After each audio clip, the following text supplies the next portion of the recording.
c'est un peu contrastant entre les discours que tient le président de la République, qui veut moraliser la classe politique, qui veut lutter contre la corruption, qui veut mettre les intérêts du peuple au premier plan. Mais quand on considère la vie de ses collaborateurs, tous les avantages qu'il a offerts à ses collaborateurs, vous ne trouvez pas que ça c'est quand même intriguant? Bon, je ne sais pas de quel collaborateur vous parlez, parce que moi j'étais avec des conseillers du président qui se plaignaient. Je ne sais pas de quel collaborateur vous parlez. Hein? Moi j'étais avec des conseillers du président qui se plaignaient des conditions de travail. Donc je ne sais pas vraiment répondre à cette question. Je ne sais pas non plus comparer. Je ne pense pas que le train de vie de ses collaborateurs est supérieur que celui des collaborateurs de son prédécesseur. Les prédécesseurs, par exemple, le directeur des cabinets n'avait pas rang de vice-premier ministre, il avait rang, je crois, de ministre d'État. Qui vous a dit ça? On a lu le document. Son directeur de cabinet a rang de vice-premier ministre, tout ça, c'est un truc. Je ne veux pas répondre à la question, peut-être il faut demander, moi je ne suis pas je ne suis pas du cabinet du président de la République, mais demandez-leur. Je crois que le président, quand il avait dit qu'il n'allait pas fouiner, mais c'était très sérieux. Si on fouinait aujourd'hui à la présidence de la République, mais vous ne tiendrez pas. Comment les fonds étaient gérés à la présidence de la République? Comment les ordonnances étaient prises? Comment certaines ordonnances, ils étaient même changés, radiés, avec des retouches? Mais vous n'allez pas la tenir. Non, nous n'allons pas la tenir. C'est pourquoi on avait dit, mais maintenant il vient de changer. On va fouiner, on doit faire des audits, même à la présidence de la République. Donc le président de la République, ce n'est pas quelqu'un qui doit protéger un camp pour un autre. Je suis député national, vous m'avez demandé de dire la vérité, je suis aussi professeur des universités. Même si le mal était commis dans notre propre camp, nous devons être en mesure de le dénoncer. C'est ça la différence de l'UDPS. Je ne sais pas si vous l'avez aussi remarqué. Mais l'UDPS est un parti où vous voyez des militants en train de critiquer leur président de la République. Vous pouvez vous imaginer. Hein? C'est la première fois. Des combattants en train de critiquer leur propre président. C'est ça la démocratie que nous voulions. Vous ne pouvez pas voir sous l'Ancien Régime, où tout le monde ne faisait que danser. C'est ça la démocratie. Et le président n'est pas fait siéger. Vous avez un combattant qui vous dit, monsieur le président, ça, ce n'est pas fait, ainsi de suite. Et qui vont même dans les médias. Donc c'est un parti démocratique. Je dis, le mal, d'où qu'il vienne, doit être combattu. Qu'il vienne de l'UDPS, qu'il vienne du président de la République, je serai parmi les premiers. Lorsque je l'aurais constaté au cabinet, venez vous dire que ça ne marche pas au cabinet, si j'avais les informations. Donc, je ne vais pas protéger quelqu'un parce qu'il est de mon parti ou il est de ma famille. Non, ça, ce n'est pas pour cela que nous nous sommes battus. Nous nous sommes battus pour un état de droit et pour le bien-être de tous. Je ne viendrai pas supporter que la classe, que nous, d'ailleurs nous n'avons pas le pouvoir, que des avantages, les dirigeants aient plus d'avantages que le peuple croupisse dans la misère, comme je l'ai vu à Dimbelenge, où il n'y a pas de route. Loin de Kinshasa, je crois que les discours, on les tient quand on est ailleurs. Il n'y a pas de route. Rien du tout, il n'y a pas de pont. Et ça, c'est l'héritage. Dans la seconde partie de cette émission. Donc voilà, le mal reste le mal, on doit le combattre. Et tous les politiciens, les hommes d'État doivent le faire. Qu'ils viennent de mon propre camp, je serai le premier à le dénoncer. Je crois que dans le débat politique congolais, il y a trop d'émotions. Comme récemment, je vais arriver au cas de la nationalité. Comme ce discours sur la balkanisation. Mais c'est trop d'émotions pour rien. Moi, je ne comprends rien.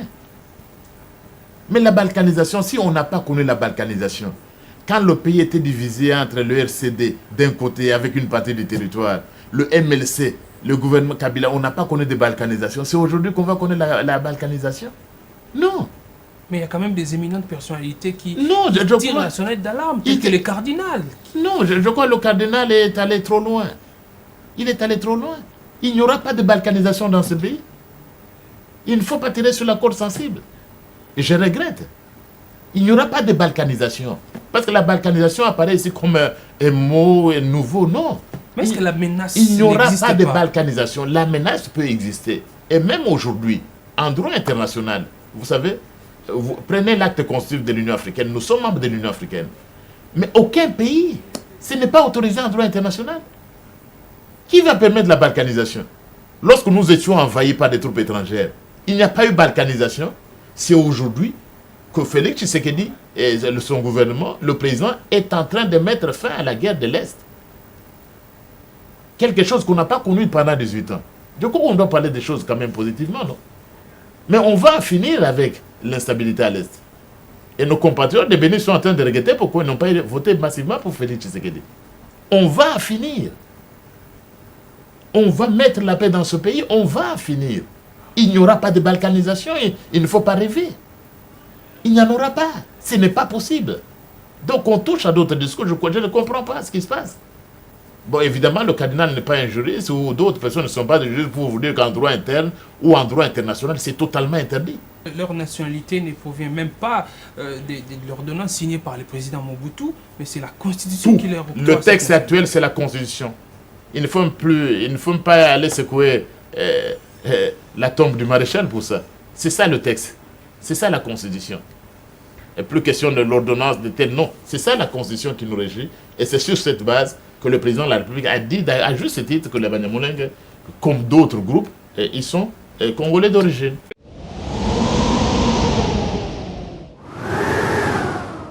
On va parler du bilan du président de la République, mais on parlera également de cette date historique du 24 janvier. Commençons par le bilan du président Félix Tshisekedi.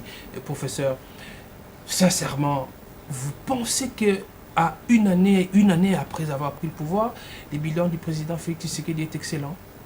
Ben, il est positif. Il est positif. Il est positif pourquoi? Parce que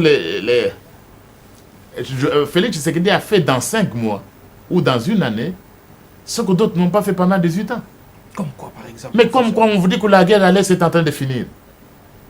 Nos troupes, nos forces armées, qu'on disait incapables, ils ont pris Médina, la capitale des rebelles de l'ADF, là où l'armée n'était jamais entrée depuis 18 ans. Et les ADF sont en déroute. Ça, il le fait dans une année, alors que nous avons mis 18 ans, s'il vous plaît, nous n'avions pas réussi à le faire. Laissons cela.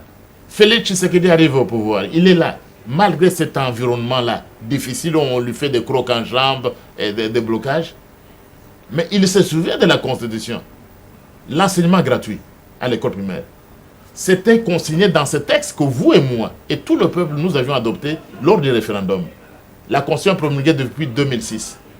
Et il a fallu attendre que Félix Tshisekedi soit au pouvoir et qu'il vous dise que l'enseignement, l'éducation est gratuite au niveau primaire. On dit que l'éducation a toujours été gratuite, et sauf là, à Kinshasa et à Lubumbashi. L'ancien régime avait déjà rendu l'éducation gratuite dans d'autres provinces. En tout cas, c'est l'argument donné par ceux qui supportent l'ancien président. Non, mais vous allez vous-même, vous êtes journaliste, c'est un grand journaliste. Vous savez faire des enquêtes. Est-ce que le mot même gratuit ressortissait de leur bouche? Supposons qu'il était gratuit. Ils ne l'avaient jamais dit. Non, l'enseignement n'avait jamais été gratuit. Félix Tshisekedi vient le faire. Donc, 18 ans après, il vient vous rappeler, lui, qu'il y a une constitution à respecter. Prenez le budget, par exemple. Évidemment, beaucoup de choses à faire. Félix Tshisekedi commence avec un budget de 10 milliards de dollars. Avec un budget de 10 milliards de dollars. Et on pouvait même arriver à 15 milliards de dollars. Pourquoi, cher ami?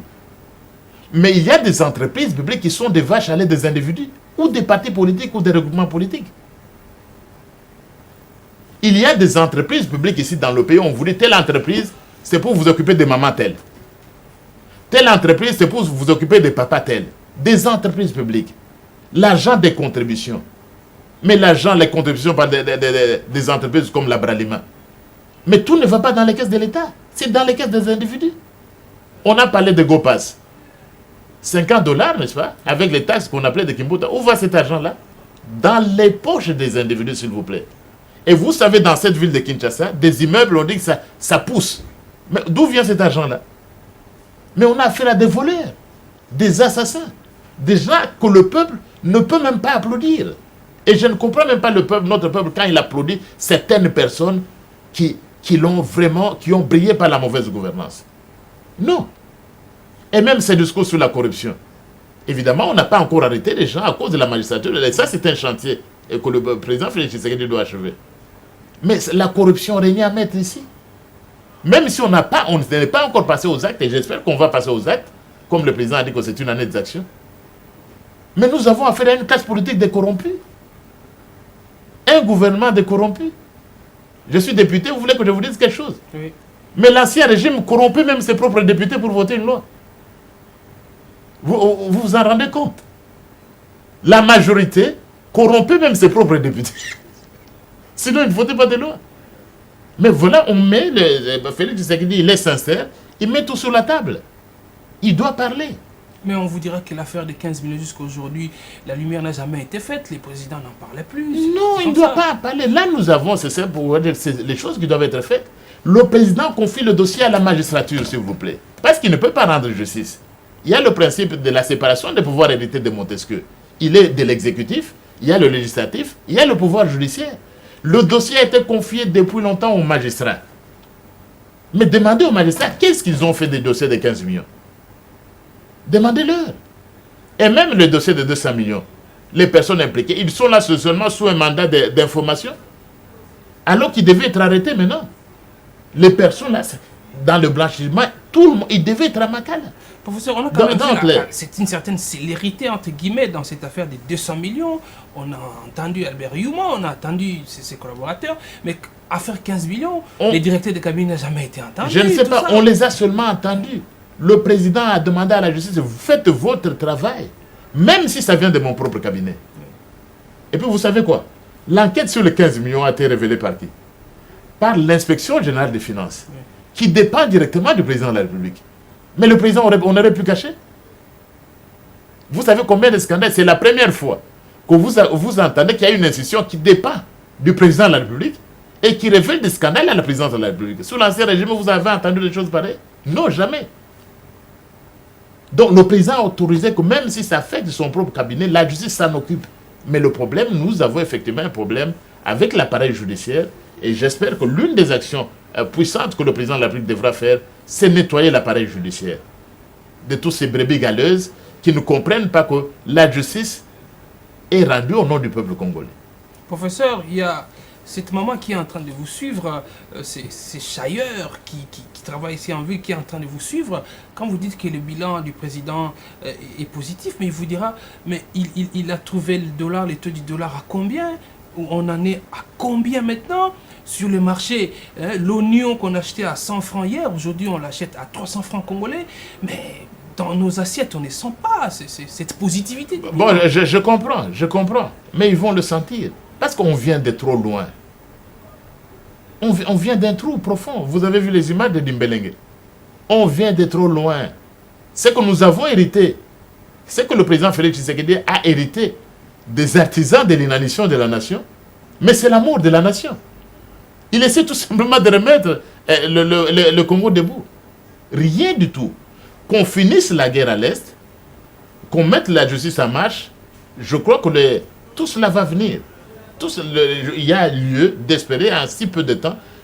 Il faut aussi se dire, ce n'est pas dans une année que Félix Tshisekedi nous sortir de ce tour. C'est une marche de tous les jours. C'est un combat de tous les jours, mais je peux vous assurer à voir les choses ou de la manière dont ce président est conseillé. Et il sera encore mieux conseillé que ce président est déterminé à servir le peuple d'abord. Je crois que si on ne dérange pas trop Félix Tshisekedi, il fera des choses dans ce pays, ce qu'on n'a pas fait depuis le début du siècle, dans ce pays. On dit qu'il est champion en promesses. Mais il n'est pas champion de promesses. Vous m'avez parlé du bilan, mais je ne veux pas parler des affaires étrangères. Aujourd'hui, vous pouvez parler du Congo à l'extérieur.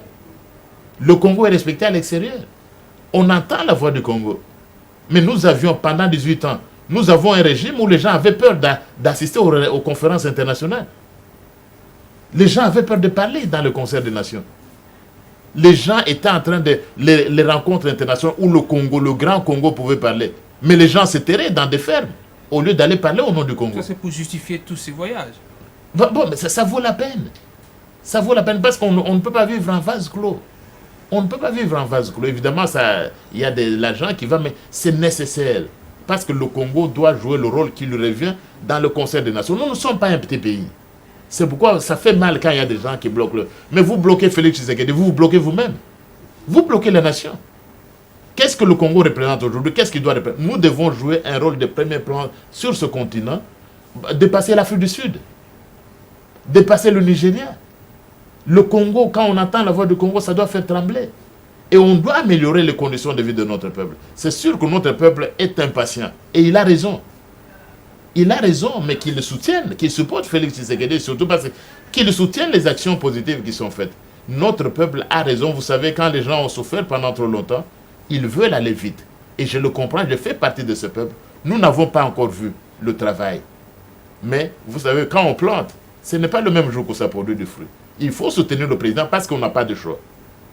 Il n'a pas de choix. Ou vous le soutenez, ou vous êtes pour l'inanition de la nation qu'on retombe. Voilà. Professeur, vous revenez de votre circonscription électorale de Dimbélengue. Est-ce que vous pouvez dire que dans votre circonscription électorale, le bilan du président est positif? Dans ma circonscription électorale, ils sont encore à vivre l'héritage de l'ancien régime. L'ancien régime. C'est-à-dire, quand à Kinshasa, on parle trop, il faut aller un peu à l'intérieur. Là, c'est encore plus lent qu'ici. Parce que le désastre a encore été très profond. Il n'y a pas de route. Où est le Foner? Qui a institué le Foner? Où allait l'argent de Foner? Dans les caisses, dans les poches des individus. Il n'y a même pas de ponts. Il n'y a même pas de ponts. Dans ma circonscription, évidemment, ils restent confiants dans le président de la République. Mais ils espèrent que tous ces blocages vont cesser et le président va faire le travail qui est attendu là-bas. À Kananga, par exemple, au Kasaï. Mais on attend le barrage de Katende. Ça, ce n'est pas Félix Tshisekedi qui a amené. Mais on espère que le président va pousser pour que ce barrage soit enfin construit, pour donner l'électricité. Parce qu'il ne peut pas y avoir d'industrialisation sans l'électricité. Mais le Kasaï, dans son ensemble, il n'y a pas de route. On espère que le président... vous voyez, le président, c'est un patriote. Le président est d'abord en train de penser à d'autres. Il ne pense pas d'abord aux régions dont il provient. Il n'a même pas encore visité le centre du pays. Ils n'ont encore pas vu. Ils ont voté massivement pour le président de la République. Ils n'ont pas encore vu Félix Tshisekedi. Mais on l'a vu plusieurs fois à l'est du pays. On l'a vu à Bukavu plusieurs fois. On l'a vu au nord Kivu. On l'a vu au sud Kivu. À Ituri, on l'a vu même à Zongo. On l'a vu au Bas-Congo. Mais on ne l'a pas encore vu au centre. C'est ça un peu le nationalisme du président de la République. Donc les gens sont confiants. Ils sont confiants que ce n'est pas un président qui est venu pour voler et qu'il va servir, il va travailler. Mais est-ce qu'à Dimbélengue, on comprend qu'il faut être patient avec les présidents de la République? Mais on comprend parce que je suis l'un de ceux qui ont fait élire Félix Tshisekedi à Dimbélengue à plus de 90%. Alors ils comprennent le professeur des universités, ils font confiance. Et absolument, là c'est un peu le prof a une base quand il n'est pas dans les auditoires. Oui. Tu sais quitter les auditoires et aller là-bas dans ces trous-là. Communier avec eux. Parce que pour moi, et pour bien d'autres, et même pour le président de la République, le pouvoir, ce n'est pas question d'argent. Si c'est pour gagner l'argent qui est au Parlement, mais je rentrais dans mes universités. Ça fait mieux d'être à l'université. Bon, quand vous parlez des universités étrangères, c'est différent. Ça fait mieux d'être à l'université. C'est pourquoi tu n'as pas le temps de te faire corrompre, de te laisser corrompre. Tu n'as pas le temps de verser dans la flatterie parce que tu as autre chose à faire. Si tu as choisi d'aller au Parlement, c'est pour servir le peuple d'abord. Ça coûte ce que ça coûte. Ils comprennent, ils sont patients. Et le président de la République sait aussi qu'ils sont patients. Et effectivement, on doit changer les conditions de vie de notre peuple. Pas seulement à Dimbélengue, mais dans le Bandundu, la situation est analogue. Dans le fond de la province orientale. Mais on va progressivement. Et alors, on demande au ministre. Parce que c'est le gouvernement qui gère l'action au quotidien. Au lieu de faire débloquer le président de la République, ils sont en train de se bloquer eux-mêmes. Ils doivent libérer la nation. Donc, au lieu de prendre la nation en otage, les ministres, surtout ceux du FCC, ils doivent libérer la nation. On ne peut pas tenir toute une nation en otage pour un individu ou pour des intérêts personnels. Ils sont là pour servir le peuple et ce peuple-là attend. Il n'attend pas seulement du président de la République, mais surtout du gouvernement qui doit appliquer. Si le président décide une chose, mais qui doit appliquer, c'est le gouvernement. Donc c'est une interpellation, une fois de plus, aux membres du gouvernement qui doivent se comporter en homme d'État autrement. Leur place, ils doivent quitter le gouvernement et aller dans leur parti politique. Professeur, quand vous revenez d'un tel voyage dans votre circonscription électorale, vous avez vu tout ce que vous avez vu. En tant que député national, qu'est-ce que vous faites? Qu'est-ce que je fais? J'ai fait un rapport. Je suis en train de faire mon rapport que je vais déposer. Je vais déposer au bureau de l'Assemblée nationale mon rapport de vacances parlementaires. Moi, je suis allé en vacances. Il y en a qui ne vont pas en vacances. Il faut dire que les députés, parfois, ils n'ont pas de moyens. Vous avez quand même un très bon salaire qui vous permet... On n'a pas eu de moyens. Beaucoup de députés, on n'a pas eu de moyens pour aller en vacances. Non. Mais les députés, parce qu'il est président de la nation, ils ne doivent pas se plaindre. Ou comme vous avez dit, notre député touche 10 milliards de dollars. Oui, vos évolutions, c'est quand même... C'est du n'importe quoi. C'est du n'importe quoi, un député qui touche 10 000 $. Non. Ben évidemment, je ne veux pas dévoiler les chiffres, mais ce n'est pas très enviable. Et le président vous a promis également de l'aide quand il est passé au Parlement. Alors on attend, on attend. Donc les députés ne sont pas là en vacances. Les moyens sont difficiles. La population souffre, j'en reviens. Tu souffres avec eux, c'est pénible. Et en réalité, ce que gagnent les députés, ils les distribuent. D'ailleurs, à un nombre insignifiant. Quand vous êtes député à Kinshasa, c'est peut-être autre chose. Mais à l'intérieur du pays, à Dimbélengue, au Kasaï Central dont je proviens, si vous êtes député, ce n'est pas vraiment un privilège. C'est un apport cela. Il faut avoir du cœur. Donc vous êtes des fois obligé de partager ce que vous avez avec Vous êtes obligé. Vous vous dites parfois, écoutez, quand je suis professeur des universités, et je ne partage pas mon salaire parce que je ne suis pas devenu professeur, je n'ai pas été le professeur des universités. Mais ici, le mandat des députés, c'est vraiment plein de sacrifices. Ceux qui veulent faire quand même un peu d'économie, si vous voulez faire un peu d'économie dans votre vie, de quoi faites peut-être le business. Ou ne devenez pas député. Vous pouvez faire l'argent si vous êtes député, mais alors si vous n'êtes pas député au service du peuple. Vous comprenez? Mais un bon député qui comprend sa mission, il ne fera pas l'argent pendant 5 ans de mandat. Il n'en fera pas. Ce sera un mandat de misère. On ne peut pas s'enrichir au Parlement. On ne peut pas s'enrichir au Parlement. Ou encore en politique. Si vous voyez quelqu'un s'enrichir en politique, c'est un voleur, c'est un détourneur. C'est l'enrichissement illicite. On ne peut pas s'enrichir. On ne vient pas en politique pour s'enrichir. On vient en politique pour se servir. Et pour servir plutôt le peuple. Oui. Ce n'est pas pour se servir. Non, il n'y a pas de place. Tous les deux, vous êtes là, vous devez enterrer les morts. L'hôpital, ça ne marche pas, c'est vous. On croit que c'est vous qui devez construire des routes. On croit que c'est vous, les gens ne sont pas mécanisés. C'est vous qui devez les payer. On croit que le centre médical, c'est vous. Non, on ne vient pas en politique. C'est vraiment un sacrifice.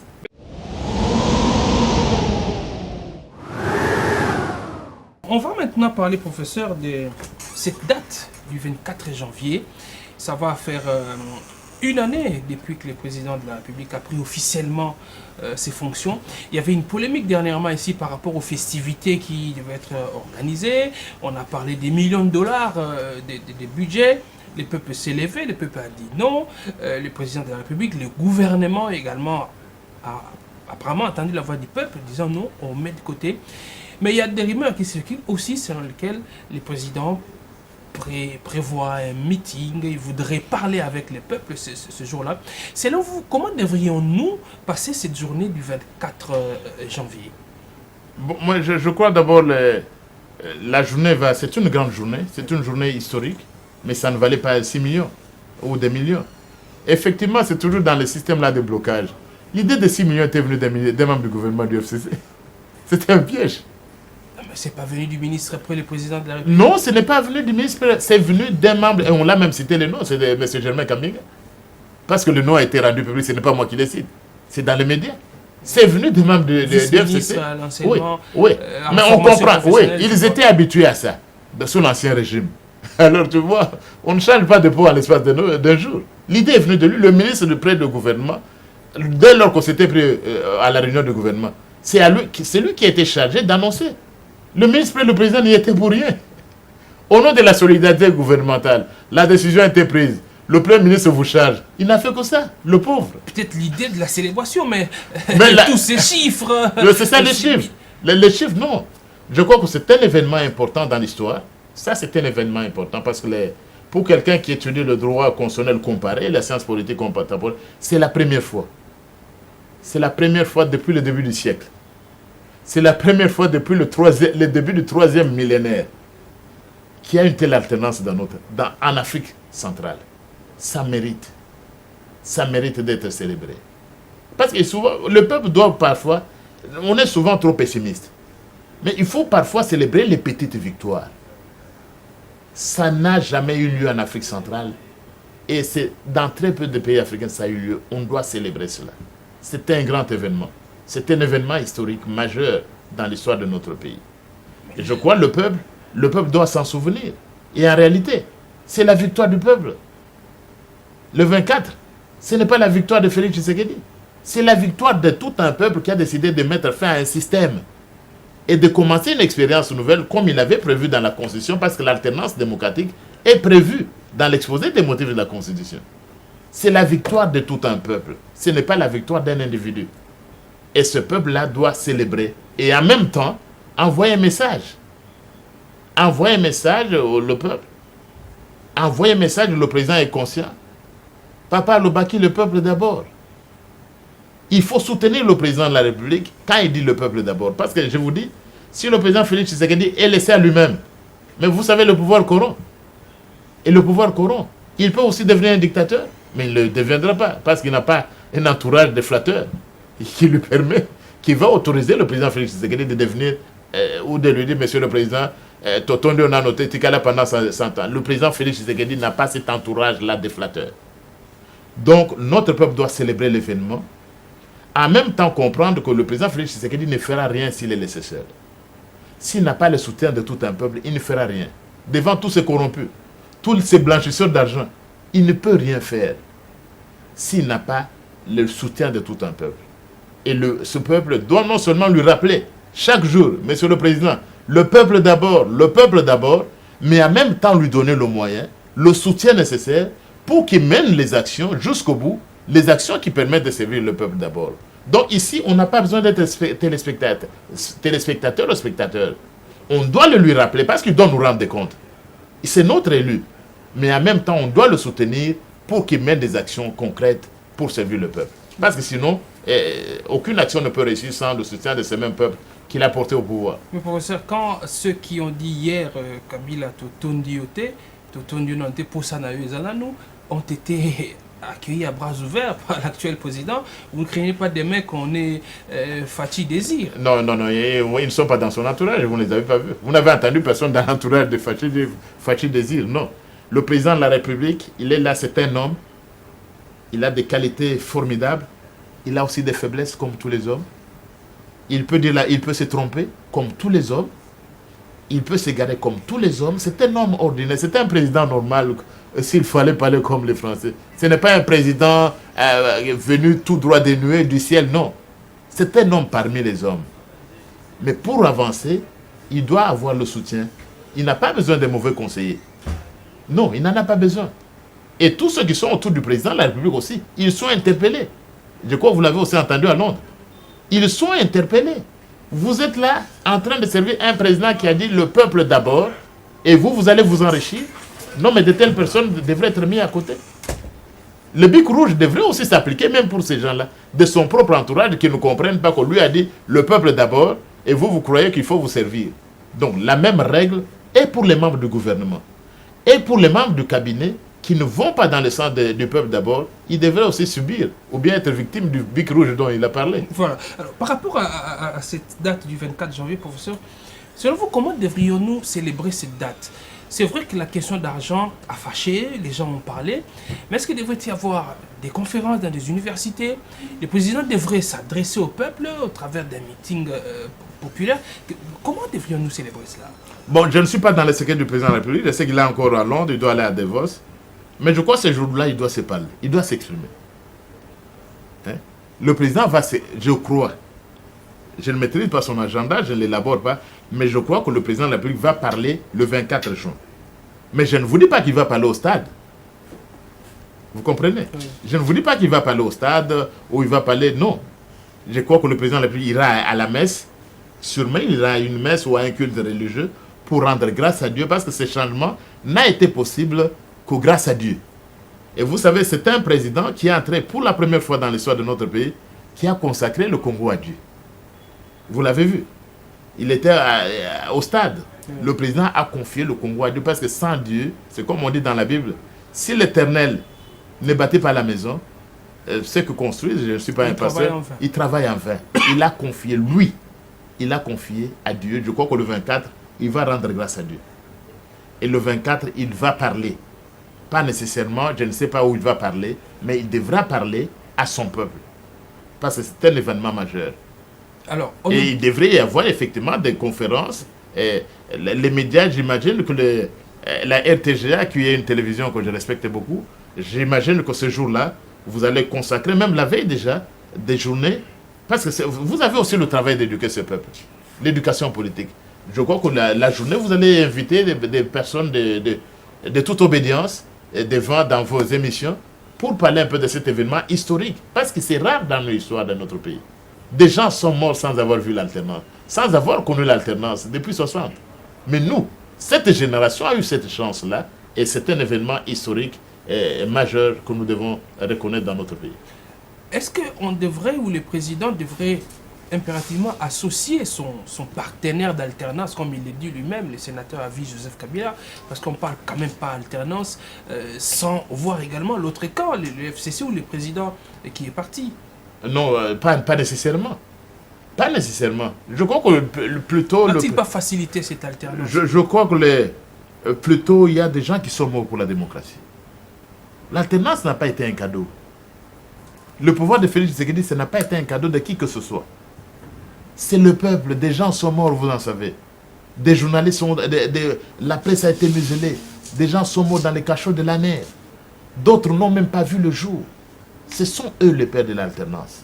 Je crois que la première idée, au lieu d'aller à un individu, c'est cela qu'il faut. Il faudra associer les esprits. Il faudra associer les esprits d'Étienne Tshisekedi. Les esprits de tous ces gens-là qui sont morts, des anonymes, dans tout le pays pour que ce jour-là arrive. C'est ça le plus important. Mais je ne pense pas que une photo avec l'ancien, je ne pense pas que ce soit nécessaire.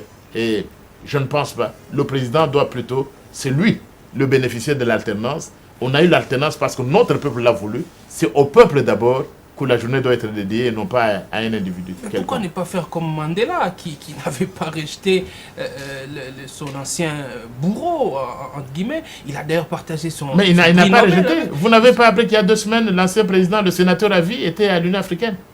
Mais justement, et il communique. Pour une fête comme celle du 24 janvier, est-ce que ça ne serait pas c'est une célébration. De voir les deux personnalités. C'est une célébration. Ouais. Vous savez, le président Félix Tshisekedi, lui, c'est un chrétien. Vous savez ça? Oui. Il va régulièrement, il prie à l'église. Il s'agenouille pour qu'on prie pour lui. Bon, vous allez vous associer avec quelqu'un qui ne va peut-être pas à l'église.